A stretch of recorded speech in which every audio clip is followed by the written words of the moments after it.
Los invito a abrir sus Biblias en el segundo libro de Reyes, capítulo 20, versículos del 1 al 11. Segundo libro de Reyes, capítulo 20, versículos del 1 al 11. Así dice el Señor: en aquellos días Ezequías cayó enfermo de muerte, y vino a él el profeta Isaías, hijo de Amós, y le dijo: Jehová dice así: ordena tu casa, porque morirás y no vivirás. Entonces él volvió su rostro a la pared y oró a Jehová y dijo: te ruego, oh Jehová, te ruego que hagas memoria de que he andado delante de ti en verdad y con íntegro corazón, y que he hecho las cosas que te agradan. Y lloró Ezequías con gran lloro.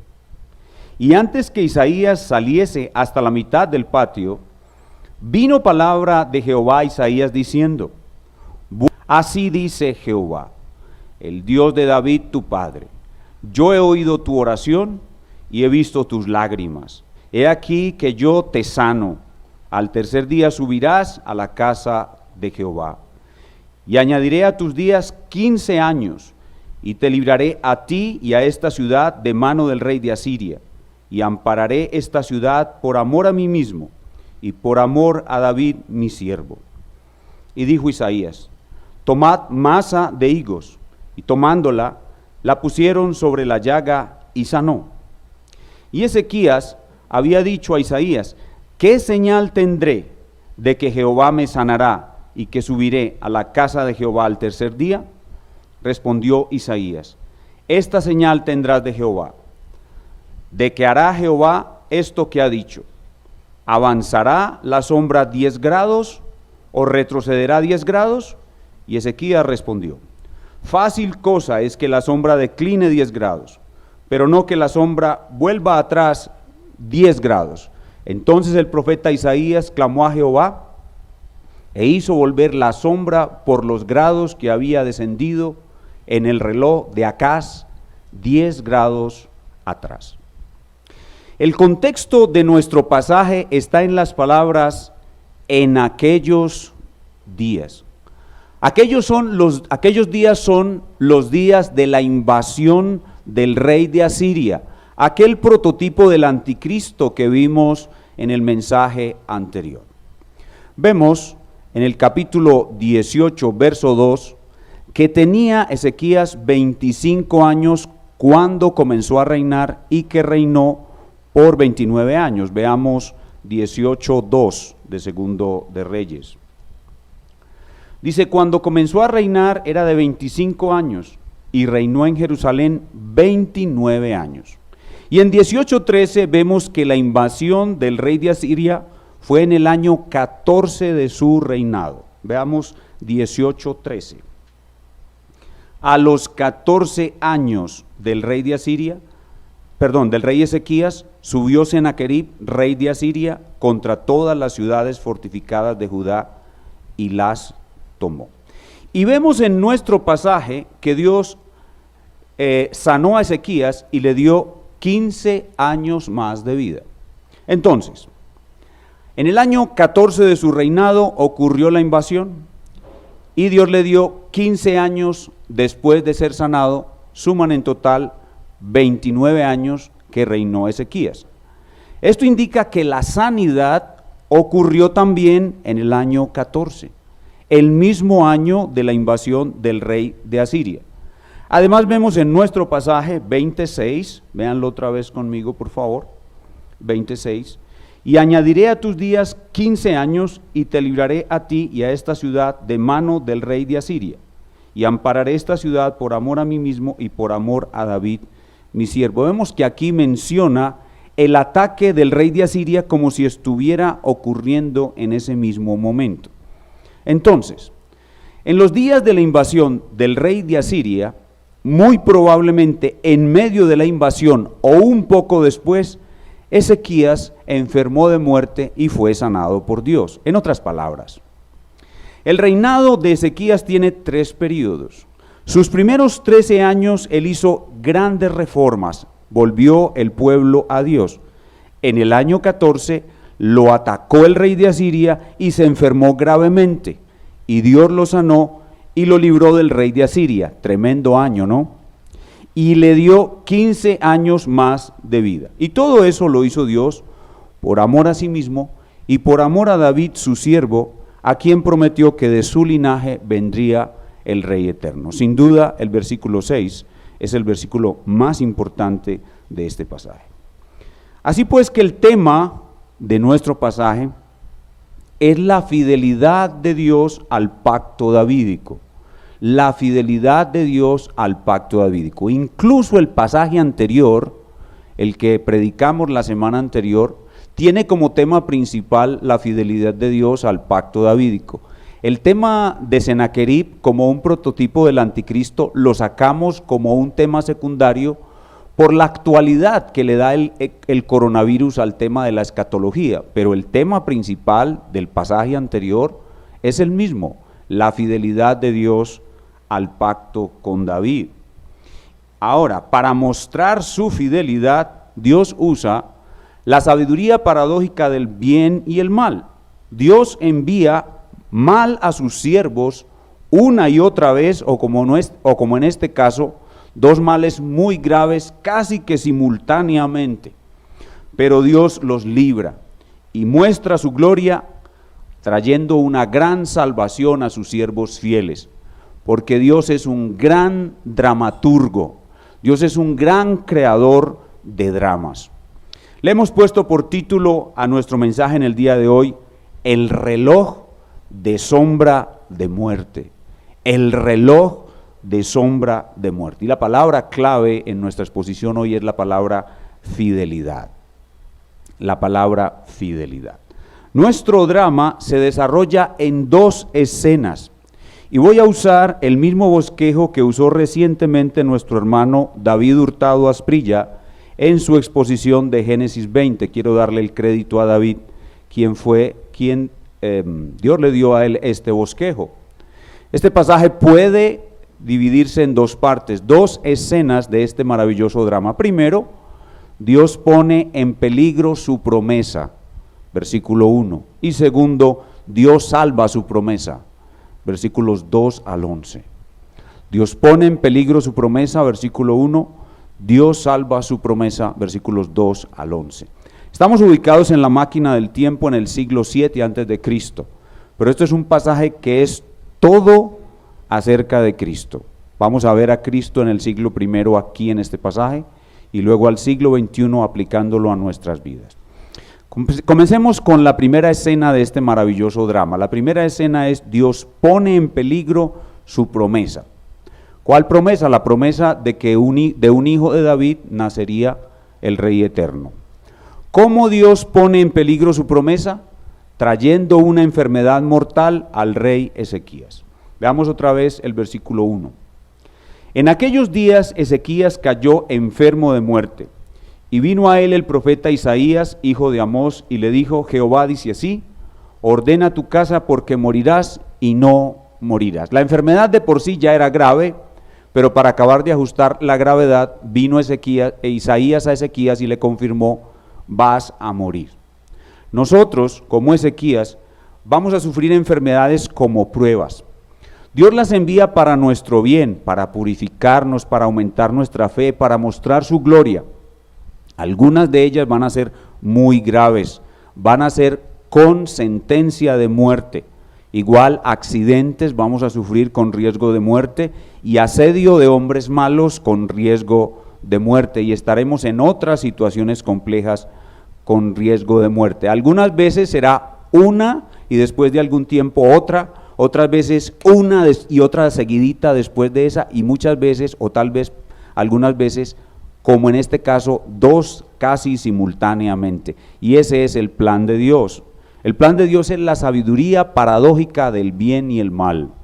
Recuerden qué es la sabiduría paradójica del bien y el mal, que Dios envía el mal a su pueblo, y ese mal que Dios envía a su pueblo obra para bien. Es decir, el bueno, que es el justificado por la fe sola, el bueno recibe el mal para bien, y el malo, recibe el bien para mal. Eso es lo que es la paradoja de la sabiduría del bien y del mal, que al bueno el mal le obra bien y al malo el bien le obra mal.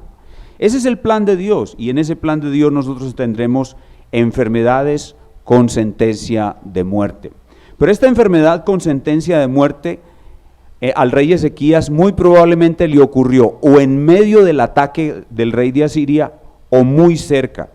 Y esta enfermedad de riesgo de muerte produce en Ezequías un gran temor. Y el deber de Ezequías, como todo creyente, es vencer el miedo y luchar por el reino de Dios que está severamente amenazado, no solamente por el rey asirio, sino porque se iba a morir el único rey bueno que tenía la nación hasta ese momento. Entonces, Ezequías que sabe que debe vencer el miedo y luchar por el reino de Dios, inicia haciendo lo que todo creyente debe hacer: orar. Entonces, primero, Dios pone en peligro su promesa. Ahora veamos cómo Dios salva su promesa a partir de la oración de Isaías. ¿Cómo salva Dios su promesa? Primero, usa la oración, no de Isaías, perdón, de Ezequías. Usa la oración de Ezequías. Y segundo, hace un milagro de sanidad, el cual confirma con un milagro cósmico. Hace un milagro de sanidad, el cual confirma con un milagro cósmico. Veamos los versículos 2 y 3, cómo Dios comienza a salvar su promesa, la cual puso en peligro.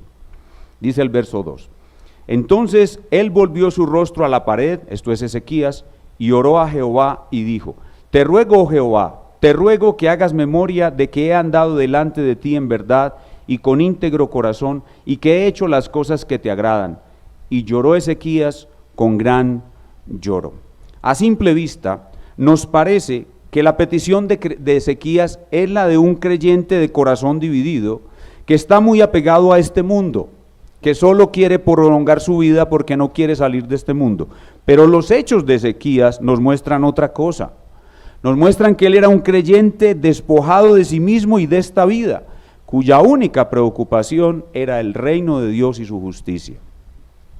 El drama aquí tejido muestra que Dios había decidido eliminar a Jerusalén, rodeándola del poderoso ejército asirio, y le iba a quitar al único rey bueno que habían tenido. Pero, un momento, Dios no puede hacer eso por su promesa a David, de que en su linaje nacería el rey eterno. Escuchen esto: en este momento Ezequías no tenía un hijo varón que lo sucediera en el trono. Sin duda, Ezequías hizo esta oración pensando en el bienestar del reino, no solamente en su propia vida.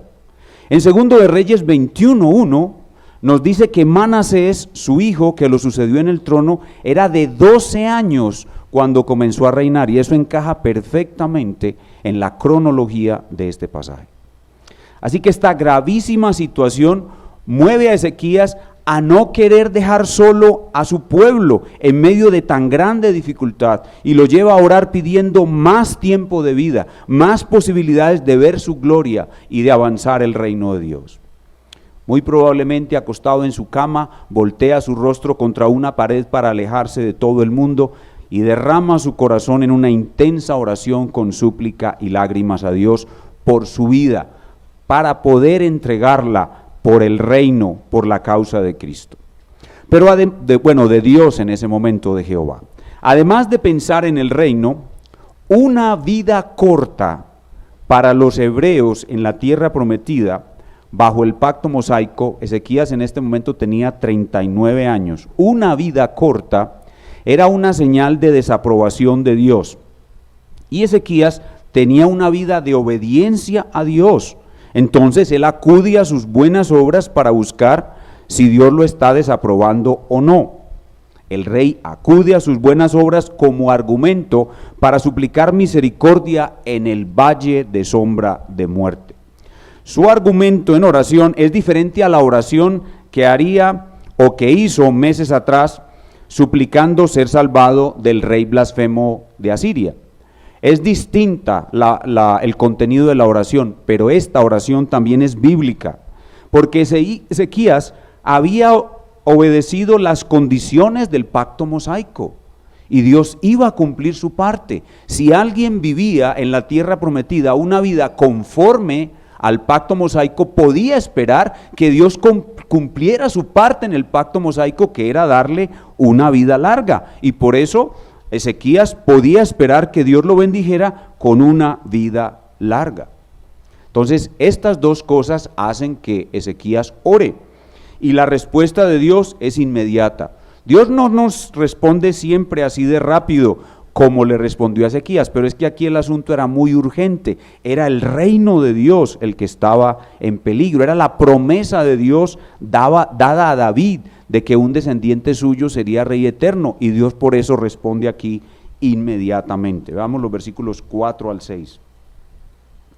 Y antes que Isaías saliese hasta la mitad del patio, vino palabra de Jehová a Isaías diciendo: vuelve y di a Ezequías, príncipe de mi pueblo, así dice Jehová, el Dios de David tu padre: yo he oído tu oración y he visto tus lágrimas, he aquí que yo te sano, al tercer día subirás a la casa de Jehová, y añadiré a tus días 15 años, y te libraré a ti y a esta ciudad de mano del rey de Asiria, y ampararé esta ciudad por amor a mí mismo y por amor a David mi siervo. ¿Notaron la mención al pacto davídico? ¿Notaron que probablemente en ese mismo momento estaban rodeados por el rey de Asiria? Y aquí en este verso, que es el verso clave, hay un detalle adicional también muy importante. Y es que aunque Ezequías pidió que Dios le prolongara su vida, Dios extendió el beneficio de una vida en paz a la ciudad de Jerusalén. Y eso nos hace ver qué era lo que estaba realmente sucediendo detrás de todo esto, y que Ezequías estaba realmente pensando en el reino de Dios y no simplemente en vivir una vida larga en este mundo para disfrutarla. Ezequías oró como un padre que tiene niños pequeños y sabe que va a morir. Ora para ser sanado, para poder cuidar de sus pequeños. Y ese hecho, el que Dios extiende sus beneficios, 15 años de paz a toda la ciudad, nos hace recordar la doctrina de la unión entre el rey y el pueblo. Lo que Dios le da al rey, se lo da al pueblo. Y ese es un detalle muy importante en este pasaje. Además, allí en el versículo 6, de nuevo, vemos la razón por la cual Dios dejó con vida a Ezequías. Versículo 6 otra vez, la parte B después del punto y coma. Y ampararé esta ciudad, aquí viene la razón principal, por amor a mí mismo, la autocentricidad de Dios, y por amor a David mi siervo, el pacto davídico. Por amor a mí mismo, la autocentricidad de Dios, y por amor a David mi siervo, el pacto davídico. Y para ratificar que detrás de todo esto está el pacto davídico, voy a leer para ustedes Primero de Reyes, capítulo 8, versículo 25. Primero de Reyes, capítulo 8, 25. Escuchen la oración de Salomón. Ahora pues, Jehová, Dios de Israel, cumple a tu siervo David, mi padre, lo que prometiste, diciendo: no te faltará varón delante de mí, que se siente en el trono de Israel, con tal que tus hijos guarden mi camino y anden delante de mí, como tú has andado delante de mí. Esa parte condicional del pacto davídico, Ezequías la había cumplido y no tenía hijo varón, así que Ezequías podía perfectamente invocar el pacto davídico y el pacto mosaico para pedir una larga vida o un alargamiento de su vida, y como consecuencia de la unión entre el rey y el pueblo, Dios extendió la paz y la prosperidad que dio a Ezequías 15 años más a toda la ciudad. Así que Dios creó todo este drama para mostrar su fidelidad al pacto davídico, prolongando la dinastía davídica y su gran misericordia, y dejando por más tiempo un rey bueno como Ezequías sobre un pueblo infiel como Israel. Pero Ezequías añade a su oración la petición de una señal, versículos del 8 al 11. Y Ezequías había dicho a Isaías: ¿qué señal tendré de que Jehová me sanará y que subiré a la casa de Jehová al tercer día? Respondió Isaías: esta señal tendrás de Jehová, de que hará Jehová esto que ha dicho: ¿avanzará la sombra 10 grados o retrocederá 10 grados? Y Ezequías respondió: fácil cosa es que la sombra decline 10 grados, pero no que la sombra vuelva atrás 10 grados. Entonces el profeta Isaías clamó a Jehová e hizo volver la sombra por los grados que había descendido en el reloj de Acaz 10 grados atrás. No debemos pensar que Ezequías pidió una señal por falta de fe. Ya hemos dicho que Ezequías era un hombre de fe. Más bien, en el contexto encontramos la razón por la cual él pidió esta señal, el contexto de su infancia. Y es que cuando Ezequías vivió con su padre Acaz una situación muy complicada, Isaías le ofreció a Acaz que pidiera una señal delante de Dios de que iba a derrotar a los asirios, y Acaz, padre de Ezequías, rechazó pedir una señal a Jehová. Y por eso Ezequías aquí pide una señal, no por falta de fe, sino porque él no quiere verse como un rey incrédulo como era su padre. Y por eso fue que pidió una señal. Y aquí con este milagro, en que hace retroceder la sombra 10 grados en el reloj de Acaz, Dios muestra su victoria sobre el mal, haciendo retroceder la sombra, así como hizo retroceder al rey de Asiria, así como hizo retroceder la enfermedad mortal. ¿Qué significa que Dios hace retroceder la enfermedad mortal? Que Dios va a destruir la muerte. Y así es como Dios salva su promesa. Versículo 7. Y dijo Isaías: tomad masa de higos, y tomándola, la pusieron sobre la llaga, y Dios salvó su promesa. Nada puede impedir la victoria de Dios sobre todo mal y sobre la muerte, que es el último enemigo que será vencido. Dios pudo sanar a Ezequías con higos o sin higos. Aquí lo hizo con higos para mostrarnos que Él muchas veces va a usar medios. Así que la enseñanza de este pasaje es maravillosa. Así dice el Señor: de esta manera yo pongo en peligro mi promesa, y de esta manera yo salvo mi promesa. Conozcan cómo actúo yo, porque lo mismo haré en todos los tiempos, y a ustedes les va a tocar vivirlo. Recuérdenlo, así dice el Señor: yo pongo en peligro mi promesa, yo salvo mi promesa, y así haré en todos los tiempos, y a ustedes les va a tocar vivirlo.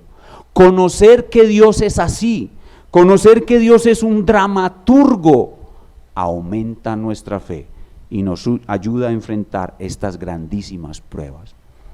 Pero ahora viene la pregunta que no puede ser evitada: ¿dónde está Cristo en este pasaje?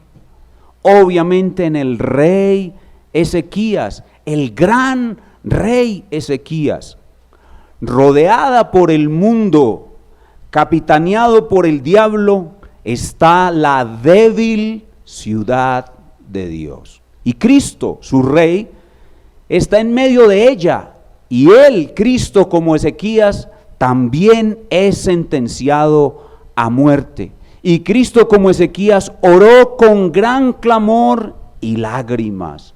Escuchen Hebreos capítulo 5, versículo 7, hablando de aquel que es mayor que Ezequías, cómo oró como Ezequías. Hebreos 5, 7. Y Cristo, en los días de su carne, ofreciendo ruegos y súplicas con gran clamor y lágrimas, al que podía librar de la muerte, fue oído a causa de su temor reverente. Pero la respuesta para Cristo no fue ser librado como Ezequías, sino morir y resucitar de los muertos para salvar la ciudad de Dios, otra ciudad de Dios, la nueva Jerusalén. En cierta forma Ezequías también fue arrebatado de la muerte, y en ello fue salvada la antigua ciudad de Dios, que es un tipo de la nueva, pero Cristo fue arrebatado de la muerte para salvar a la nueva ciudad de Dios. Y así como la unión de Ezequías con el pueblo le trajo al pueblo una paz de 15 años, Mientras vivió Ezequías, Jerusalén tuvo paz. Mientras viva Cristo resucitado, su pueblo tendrá paz. La unión de Cristo con su pueblo le trajo al pueblo una paz eterna, porque todo lo que Dios le ha dado a su rey, lo ha dado a su pueblo. Cristo es el sol de justicia que hace retroceder la sombra de la muerte en el reloj del plan de Dios. Cristo es quien venció la muerte, no por 15 años, sino para siempre. ¡Aleluya! ¡Larga vida a nuestro gran Rey! Larga vida a nuestro gran Rey. ¿Y cuál es la aplicación? O más bien unas breves aplicaciones de este maravilloso pasaje a nuestras vidas. Recuerden que la palabra clave es la palabra fidelidad. Aquí hay dos cosas relacionadas con la fidelidad. Primero, la fidelidad de Dios y segundo, la fidelidad a Dios. En las aplicaciones, al ver la fidelidad de Dios al pacto davídico, aprendemos como aplicación para nosotros en el siglo XXI que igual que la fidelidad de Dios al pacto davídico es la fidelidad de Dios al nuevo pacto. Así como Dios fue fiel al pacto davídico, también lo será al nuevo pacto. Así como Dios por el pacto davídico salvó a la antigua Jerusalén de la muerte de su rey y del asedio de los asirios, así Dios va a salvar a la nueva Jerusalén y a su rey eternamente, porque la fidelidad de Dios es la misma. Cristo salvará eternamente de la muerte eterna a la nueva Jerusalén.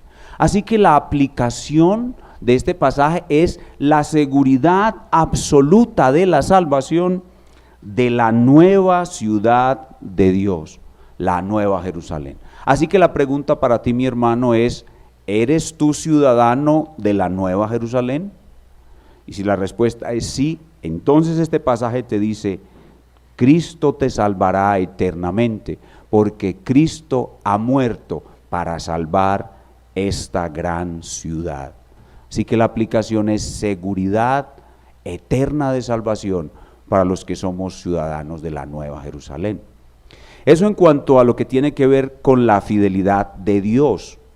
Ahora, de la fidelidad de Ezequías a Dios, de la fidelidad a Dios. Una cosa es la fidelidad de Dios y otra cosa es la fidelidad a Dios, la cual mostró el rey Ezequías. La fidelidad a Cristo, a Dios, en esta vida trae grandes dividendos en medio del valle de sombra de muerte. La repito, la fidelidad a Dios, a Cristo, en esta vida trae grandes dividendos en medio del valle de sombra de muerte. Y hay otro personaje bíblico el cual sabía esto e invocó a Dios pidiendo ayuda en un momento crítico y que Dios tuviera en cuenta sus buenas obras. Se trata del gran reformador Nehemías. En Nehemías 13:14 vemos cómo Nehemías oró casi igual que Ezequías, entendiendo que vivir en fidelidad a Dios, vivir en buenas obras, vivir en obediencia a Dios, trae grandes dividendos en esta vida, y en especial cuando estamos en el valle de sombra de muerte. Por eso debemos esforzarnos por ser fieles a nuestro Señor y hacer siempre lo que a Dios le agrada, pues trae grandes recompensas en esta vida, especialmente cuando estamos transitando en el valle de la sombra de la muerte. Pero también lo contrario es verdad. Cuando un cristiano no es fiel al Señor, desobedece al Señor, no podrá evitar los daños y perjuicios que le traerá su infidelidad en esta vida y las pérdidas que sufrirá en la vida venidera. Una última aplicación, y tiene que ver con que todos recorreremos el valle de sombra de muerte, todos, y la sombra está avanzando en el reloj del plan de Dios para cada uno de nosotros, y escuchen bien, hermanos, Dios no la hará retroceder. Todos transitaremos en el valle de sombra de muerte.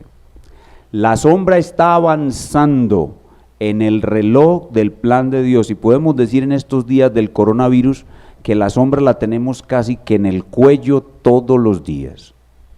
La sombra está avanzando en el reloj del plan de Dios, y escuchen, Dios no la hará retroceder. Así que, ¿qué tenemos que hacer? Tenemos que hacer lo mismo que hizo Ezequías. Esta sombra de muerte sin duda nos va a causar miedo, como le causó a Ezequías. Pero ¿qué vamos a hacer? Vamos a batallar contra el miedo y vamos a luchar contra el miedo, haciendo lo que debemos hacer y que hemos visto tantas veces. Debemos preguntarnos, ¿qué ha dicho Dios sobre esta crisis? ¿Qué ha dicho Dios sobre esta aflicción? Como Dios le preguntó a Isaías, como Ezequías supo la palabra de Dios por medio de Isaías, así nosotros sabemos la palabra de Dios por medio de la Escritura. Y cuando viene el miedo, tenemos que preguntarnos, ¿qué dice Dios? ¿Qué dice la Escritura sobre esta crisis? ¿Qué dice Dios? Y con base en la palabra de Dios es que mi fe se fortalece. Hermanos, la fe no crece y se fortalece en un vacío. La fe no es una buena intención, la fe no es actitud positiva, la fe no es échale ganas. La fe es ¿qué ha dicho Dios? Y yo voy a creer lo que Dios ha dicho. Y en eso mi fe se va a fortalecer. Voy a vencer el miedo. Y si muero, que muera. Pero tendré fe. Venceré el miedo, porque la sombra está avanzando. La sombra de muerte la tenemos en el cuello. La sombra está avanzando en el reloj del plan de Dios y Dios no la hará retroceder. Cualquiera de nosotros puede morir en cualquiera de estos días que vienen. Estamos en tiempos de sombra de muerte. ¿Qué haremos? ¿Qué ha dicho Dios? ¿Creeré lo que Dios ha dicho? ¿Batallaré con el miedo o me dejaré dominar por el pánico? No, batallaré con el miedo. Con base en lo que Dios ha dicho, muchas son las aflicciones del justo, pero de todas ellas lo librará Jehová. ¿Voy a creer eso, sí o no? Eso es lo que voy a hacer cuando veo que el reloj de la sombra de muerte continúa avanzando y Dios no lo va a hacer retroceder.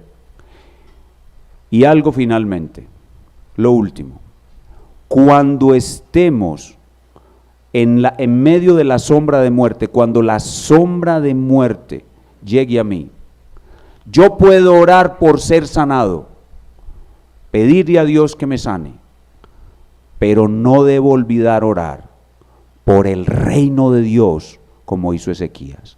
Por la gloria de Dios, que mi muerte glorifique al Señor, que el reino de Dios avance. ¿Orarás por la gloria de Dios y por el reino de Dios cuando te veas amenazado de muerte? ¿Orarás?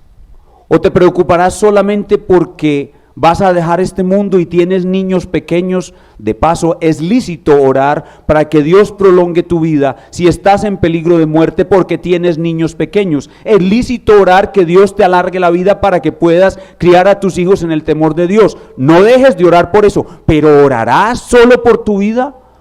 ¿U orarás por el reino de Dios? ¿U orarás por la gloria de Dios? ¿U orarás diciendo, Señor, envíame a mí, y si no me envías a mí, envía a otro, pero envía, y tu gloria aumente y tu reino avance conmigo o sin mí?